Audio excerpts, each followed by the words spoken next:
এই শাবনুর, ও এদের ডিম কিনে লেখা দিল, এখন থেকে আমার প্রত্যেকদিন একটা করে ডিম ভাজা করে দেবো। কিসের ডিম এগুলো? এলা হাঁসের ডিম। বাবা কয় টাকা পিস? 30 টাকা একটা করে ডিমের দাম, 30 টাকা।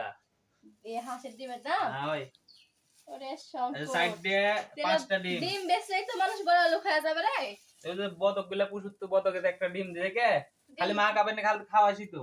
ডিম দেয় না কো, সত্যি কথা, আমার বতকে ডিম দেয় না কো। এই যে 5টা ডিম নিয়ে আসিছি, প্রত্যেকদিন আমাকে একটা করে দেবো। আচ্ছা, তা আমার দিবেন না? তুমি একলা খাবে, আমি খালি সিদ্ধ করে দেব? সিদ্ধ না তো ভাজা করে, আমি সিদ্ধ ডিম খাই না। ও ভাজা করে দিব, তেলে হলো যে তেলে তোমার ভাজা করে দিলে মন যাবে না? আটখান দিব, আমি আটখান লে তুই আটখান দিস।